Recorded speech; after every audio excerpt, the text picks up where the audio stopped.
I can't tell you how many times people call us. John, I need my pipeline. Great. That's what we do. Well, tell me about what's going on, right? Well, this and this. I looked online. I've done a ton of research. I know I need your service. I heard you're the best in the business. I want you to come by to give me an estimate. I want my pipeline right away. He tells me this big story how him and his family had Mexican last week and they've all had diarrhea for 3 weeks. The toilet's clogged. You don't need your pipes lined.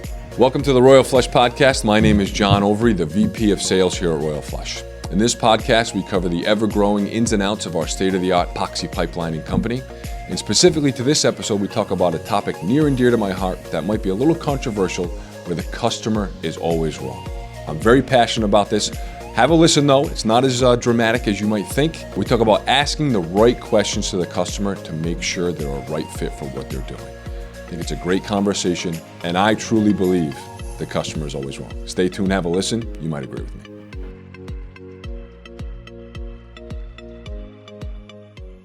Welcome to the Royal Flush Podcast. I'm Kyle McShane, here with John Overy. Hey everybody.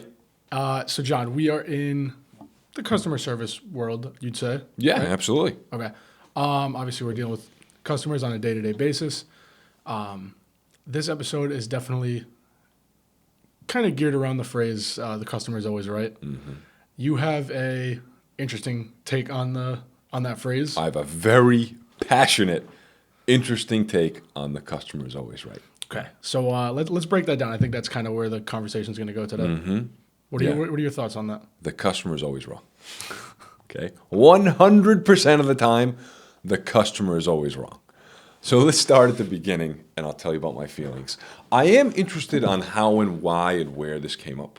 Right, where did it start with? Right, so I think of when I think of the customer, I think of like a 1950s diner. Yep. The neighborhood, kids are coming in after school, maybe you got the paper hat on, and like the interaction between the customer and the merchant was very different back then, right? It was very personal. It's always perceived to be this very upbeat, I'm taking my hard-earned money, I'm putting it in your pocket so you can provide for you and your family, right? Very kind of like different, in my opinion, of the transaction. And I think in that world, the service provider, whether you're in a business or a retail environment, always tried to do everything in their possible to make sure the customer was happy and keep them coming back. And I think that might be where the customer is always right? You never, the thought to never maybe upset a customer because of that business and you want it recurring. But I have a very tainted view on that. Mm-hmm. And this might sound very strange for a lot of people listening, but my opinion is anybody in the service business, or certainly anybody in a retail business, you are better off taking the perspective or the viewpoint that the customer is always wrong. Every single time, the customer has no idea what the hell they're talking about. The customer does not know what they really want. They do not know what they need, and it is your job to guide them, show them, or more importantly, ask the right questions to get them what they need, and thus they leave happy. Okay? Mm. And so I have some, our past and history molds us to who we are today.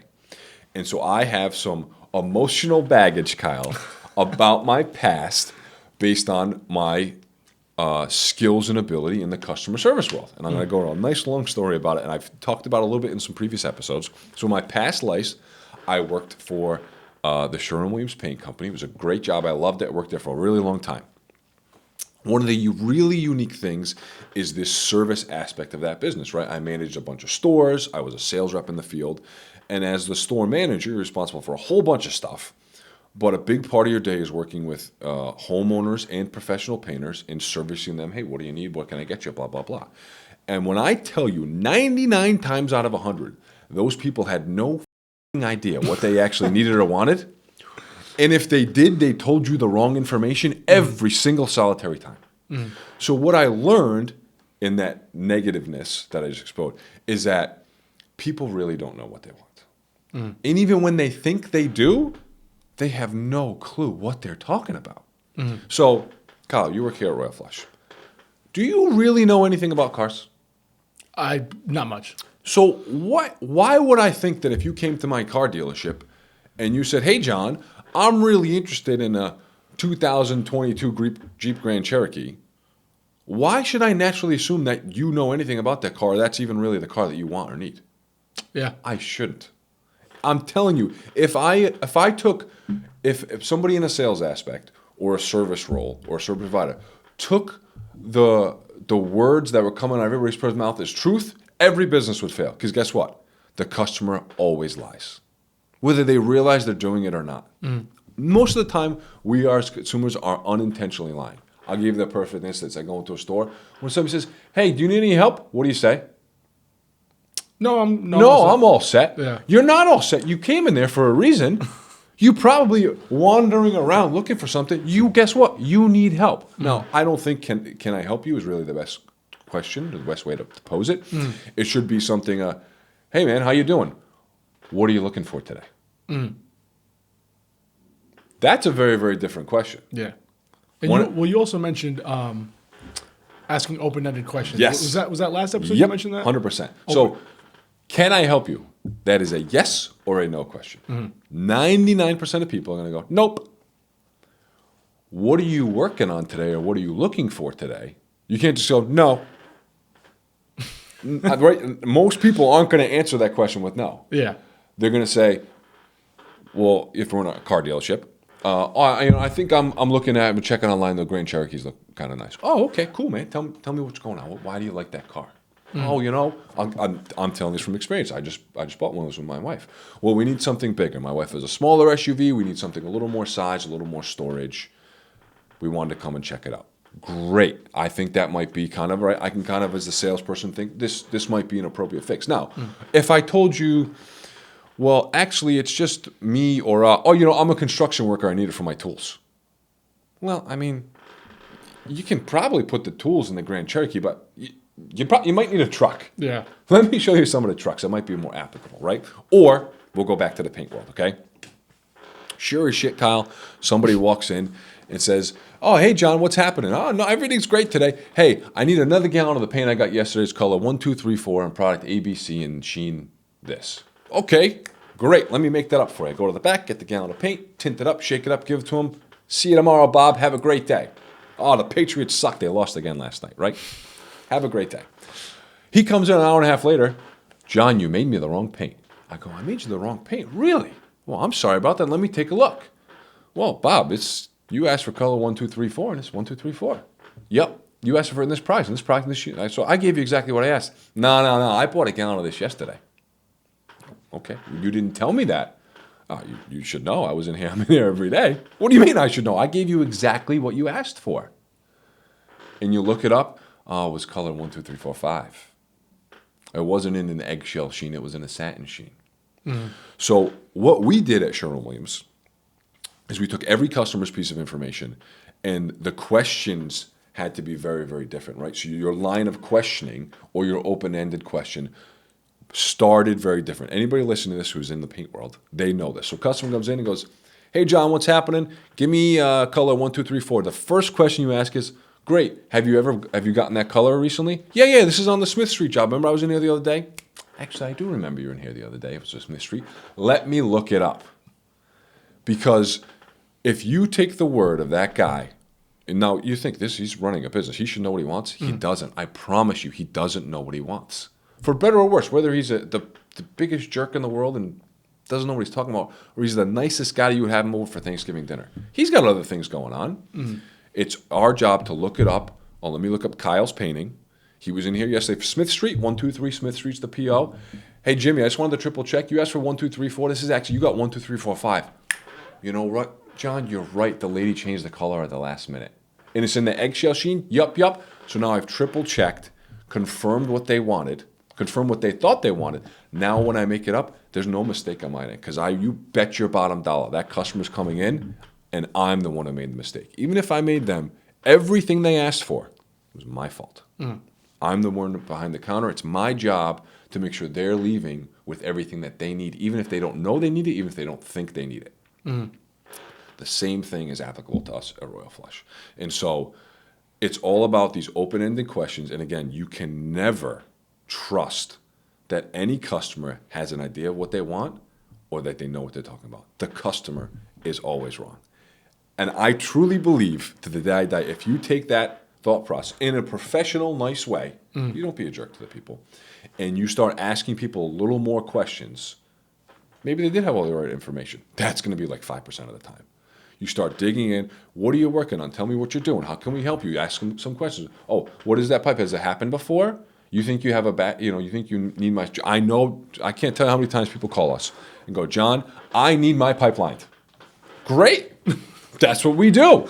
Well, tell me about what's going on, right? Tell me more. Yep. Well, this and this. I looked online. I've done a ton of research. I know I need your service. I heard you're the best in the business. I want you to come by to give me an estimate. I want my pipeline right away, right? So my blood's pumping. Great. You ask some more questions. Yeah, their toilet's clogged. They don't need their pipeline. Yeah. Their toilet's clogged. He tells me this big story how him and his family had Mexican last week and they've all had diarrhea for 3 weeks. The toilet's clogged. You don't need your pipes lined. Like, Bob, you need a drain cleaner to come in. You just got a clog in your toilet, man. You don't need your pipe lined. So you got to ask the questions because if you take what they say as gospel, you are going to be disappointed every time.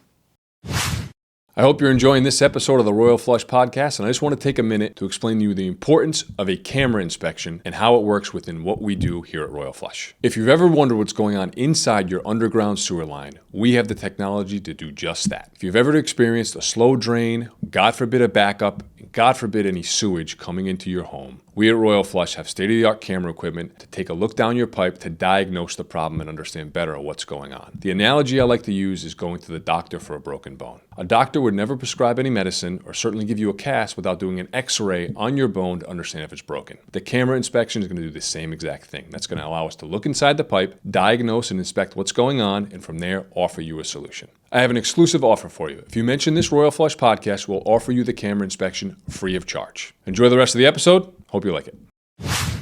So you kind of touched on this earlier, and this kind of where my thought process went when you first coined the phrase "the customer's always wrong." Something like a diner, well, 1950s diner, I'll set the stage. Even today, if I own a restaurant, the customer's always right in a scenario like that because there's recurring purchases. You want to almost bend over backwards to make sure that people are coming back and spending their money here. Something like what we do, pipelining, more times than not, it's a one-time transaction, you want off. Now, you don't want to treat them like crap as a customer, but you also have to go into something like pipelining where it's so niche that you almost can say with 100% certainty that they don't have a full understanding of what we do. Yes. Yep. Because I think both phrases can exist in different industries, different business models. What are some examples where the customer's always right in X industry, X business model, and where the customer's always wrong in something where they don't have a full understanding of it when they're going into it? Yeah, I think we'll start where I think the customer is always wrong. It's usually in anything that is what I consider to be a highly detailed transaction or anything that has usually more than 2 steps. Okay, so we'll talk about very, very service-based. So again, we've always gone over the landscaper, the roofer, the plumber. These are things that people usually have like an idea of, right? A very high-level education on a leak, a roof, whatever. But when they get into the nitty-gritty, they don't realize. We always talk about the steps of a pipelining job, right? Last time we gave an analogy of the steps to start a car. You don't realize the 1 through 10 that needs to happen. And so those are 10 details that need to be worked out and had a conversation about. And so people can usually maybe understand 1 or 2 or have a preconceived notion about it, but they're not going to know the other 8. So anytime there's multiple steps in a process for a transaction or in the paint world, what color do you want? What product do you want? What sheen? Are we touching up? Is this new or old? Do you need a primer? Do you have the tools, right? So that's like 7 questions I now need to answer in order to maybe possibly make the best recommendation. Those are things where I really think you need to take the aspect of the customer is always wrong and answer those 7 things and be very pleasantly surprised if the person has the answer to all 7. It's not going to happen. Okay, yeah. In my opinion, the customer is always right is something that can be very 1 or 2 or very, very transactional. I think of anything self-service. So a car wash, okay? The customer is always right in the car wash. You're not actually providing a service. A machine's doing it. Do you want the basic or the premium? That's a yes or no. That's a closed-ended question. Give me the basic, okay? It's $12, drive around.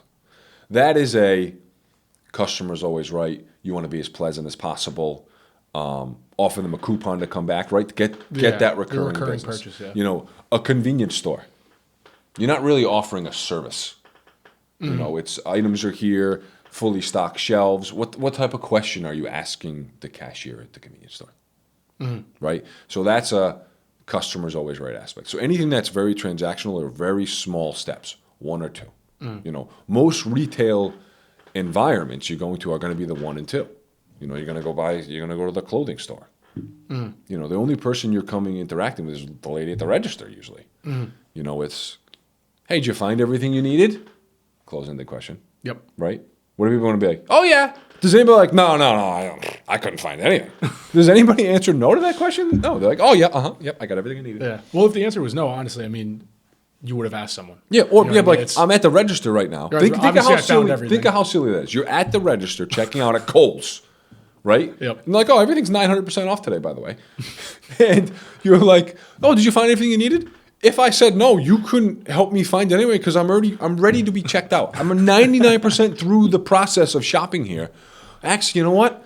I would really like these in a 34, but I'm going to buy a 32 and just suck my gut in and wear these pants. No, like you can't even help me if Yep. I answer no. So what's the point of answering that question? What's the point of asking that question? I have no idea. Then they circle about, you saved $7 million today on your transaction. But like, no, I didn't. These are just the regular prices of these clothes, Yep. and you guys jacked them up.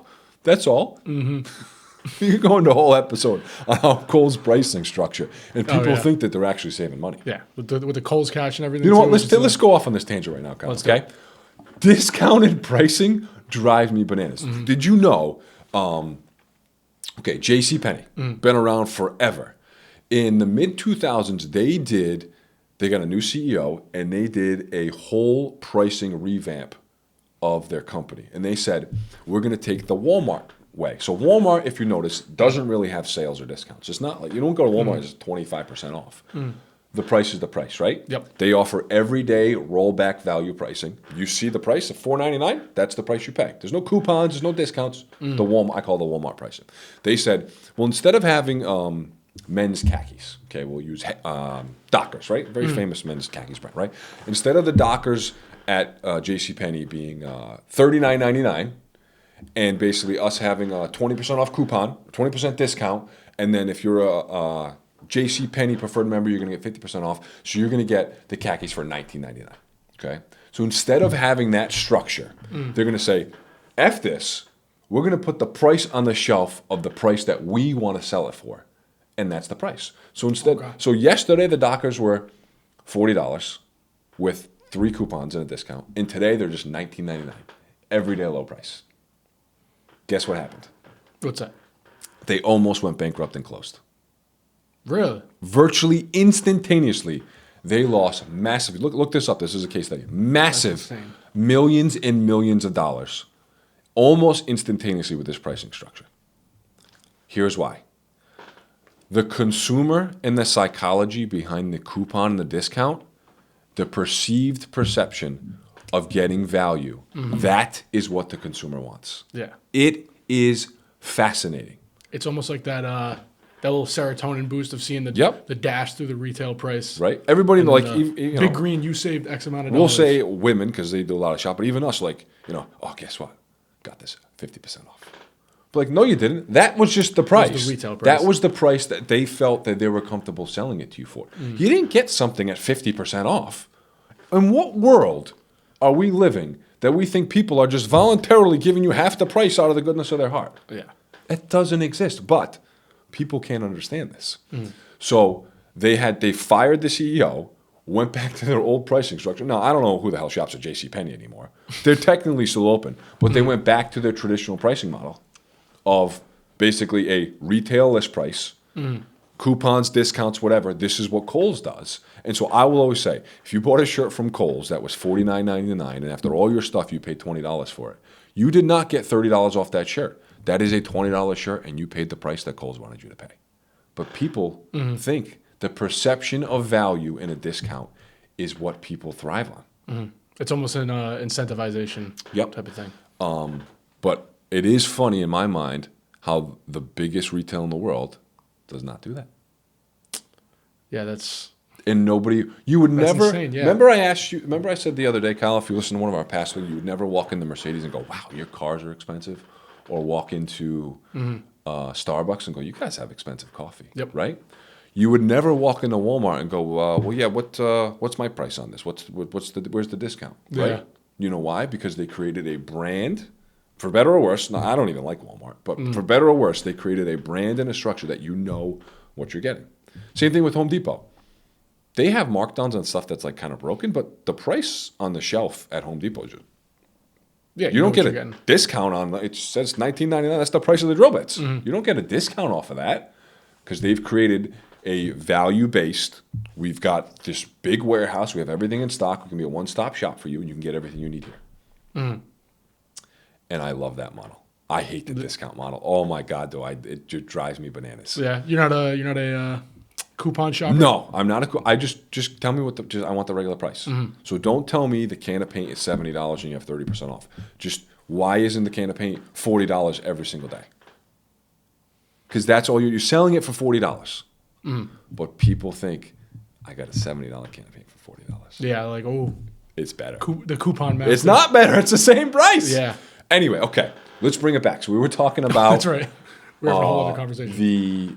the customer's always So the customer's always right. I think of just those transactional types of establishments or Yeah. businesses, or again, where you can ask a yes or a no question to do the job. Those are the customer's right. The quote unquote service, or the service with a smile needs to be there. The other businesses where there's needs to be answered 6, 7, 8 questions, the customer's wrong, because you got to really guide them through, answer the questions, make recommendations. You know what? I'll be glad to show you the Jeep Grand Cherokee today. It's a phenomenal car. But you told me that you want to use it for your tools. Tell me how you came about wanting a Cherokee. Do you know anybody who had one? There's a couple of your buddies on the site have one. Have you thought about trucks? It seems like a little more appropriate for it. Actually, you know what? I've had 5 trucks. I'm done with trucks. Okay. All right, maybe not make sense to me, but it seems like he's done a little bit more thought process between it. All right, let's go take a test drive on the Jeep, see if you like it. Like understanding and asking the questions. Asking, have you had a backup before? Do you know anything about our technology or how it works? Do you have any idea of our kind of ballpark pricing structure?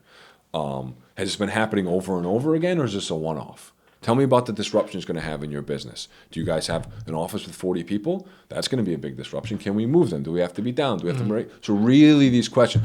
Now, they don't even know I'm going to ask those questions. Like, oh, I never thought about moving my people. I never thought about having the option to bring a porta potty. Oh, wow.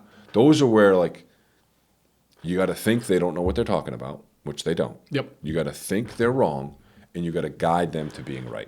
I think an overlying theme of this is, to no fault of their own, there's ignorance involved. Oh, yeah. There's lack of knowledge, Yep. and it's not like, you're stupid for not realizing. Yep, you're that. not. I am more wrong assuming that you know what I think you're going to know, or assuming I'm doing the wrong thing, taking what you say as right. That's my fault. That's not your fault. That is my fault. And the more I do that, and the more I get disappointed, and the more I'm wrong, it's me. I'm the one who needs to change that. So thus, let me ask you the right proper questions that you don't even know you need to know to get you to the right answer, so I can deliver you the service and product that I know you need, that you want, that you're going to be happy with. Yep. And that is true across the board. Any business that you're doing, no matter what.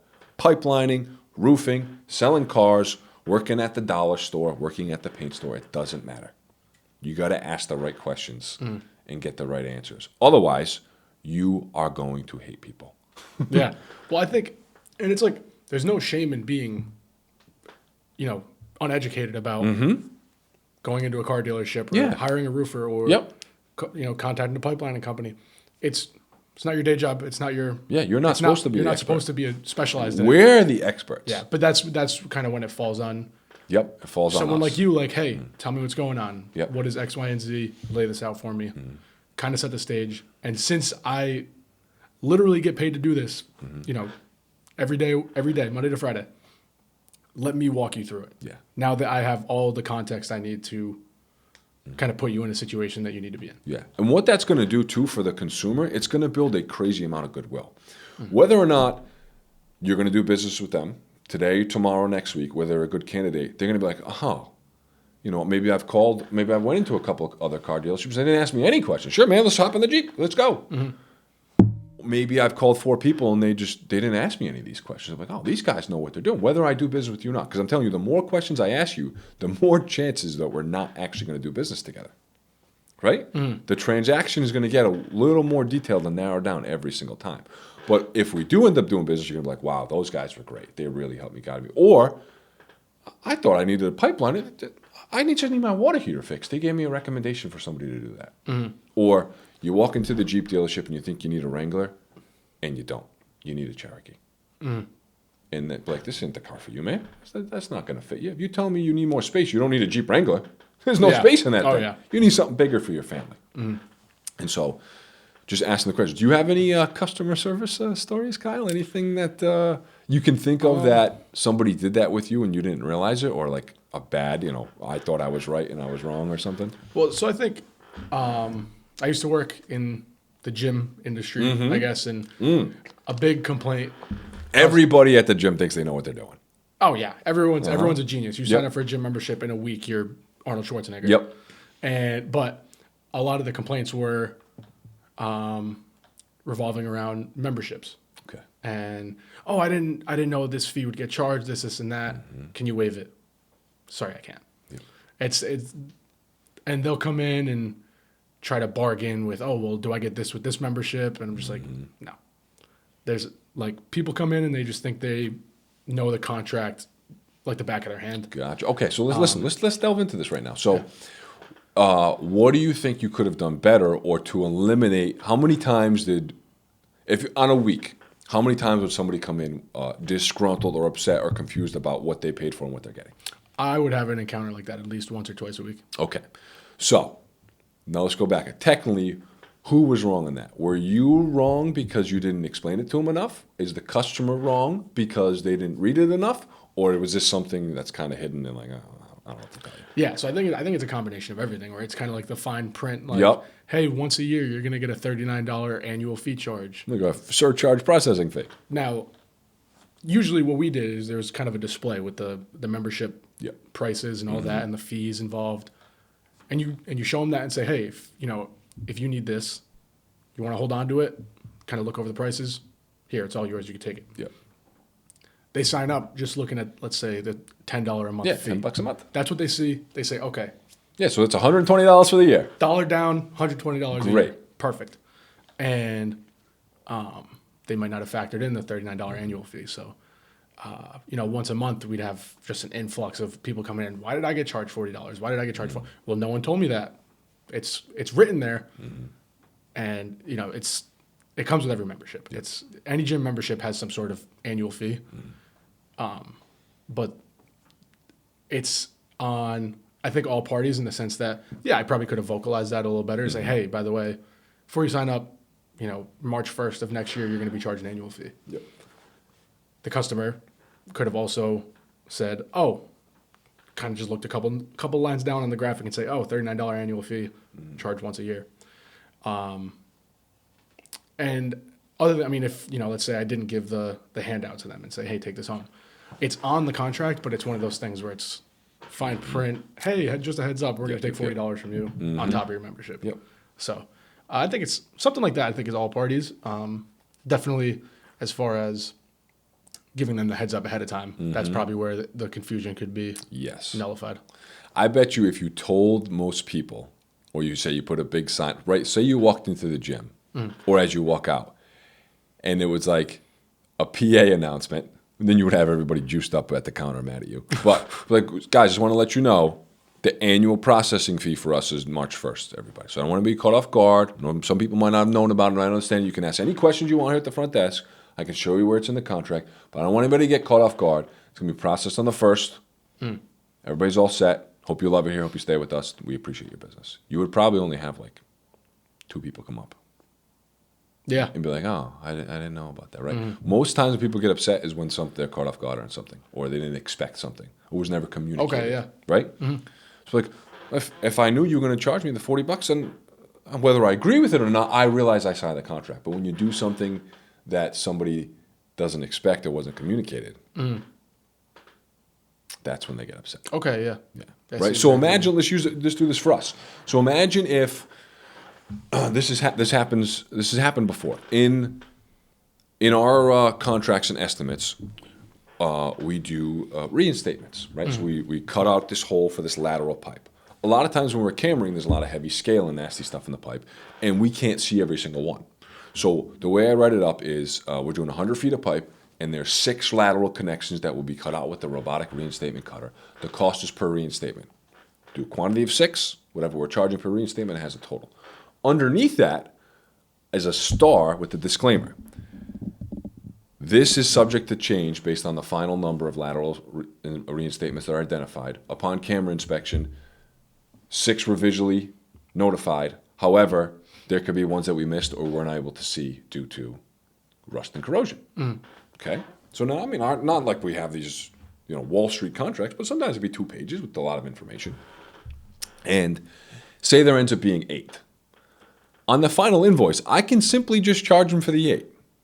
But wouldn't it be more productive and more proactive that while we're there or when the job is finished, hey, Tim, the job went great today. Were you as happy as with the service as we were? Because we thought everything turned out great. Yeah, John, you guys are great. Okay, just as a final reminder, I know Mark and the guys told you there ended up being 8 lateral reinstatements opposed to 6. Yep, I remember seeing that. Okay, per the estimate, we only quoted you for 6. We only saw 6. We ended up uncovering 2 more. So those are $500 a piece. So when I send you the final invoice, it's going to be $1,000 more. Yep, that makes sense, John. Perfect. Okay, great. When I send it over, there's nothing unexpected. If I just sent it without communicating him, he could be like, oh, that makes sense. Or he could be like, where's this $1,000 from? I don't understand. Yeah. No, I'm sure he would call. I would call him. And we say, John, I'm a little confused. It's $1,000 more. Oh, okay, I know where it came from. But I can just preemptively strike that, right? So over-communicate. Definitely. Preemptive strike. That guy's going to be way more happy. He's still going to pay the $1,000. If you over-communicated the fee, It's a transparency. yep, people wouldn't be like, Like, you could be like, oh, yeah, look, it's right here. People are like, shit, I didn't even really see that. All right, charge me. Or they'll be like, I'm going to a new gym. Like, okay, I'll see you back in 2 months because you're going to come back here again. Like, Yeah. so. Anyway, anything else you want to cover, Kyle? That, for me, wraps up the customer's always right. I think this was a nice little therapy session. Yeah. Be able to get that off your chest. I think, especially now talking it out, kind of seeing the difference in customer can be right in certain situations. Yes. Customer can be completely wrong and miles away from the 8 ball. Yep. In other situations. I totally understand what you mean as far as customer's always wrong. Yeah. Especially in a niche industry like ours. Yep. But others as well. Yeah, it's our job to guide them through to find out what they need. Yep. Don't take the customer's word for granted. The customer always lies, Yeah. whether they know it or not, and I think they're all wrong. We'll wrap it up there. Yep. Love it. Stay tuned. Thanks. Thanks for watching, everyone.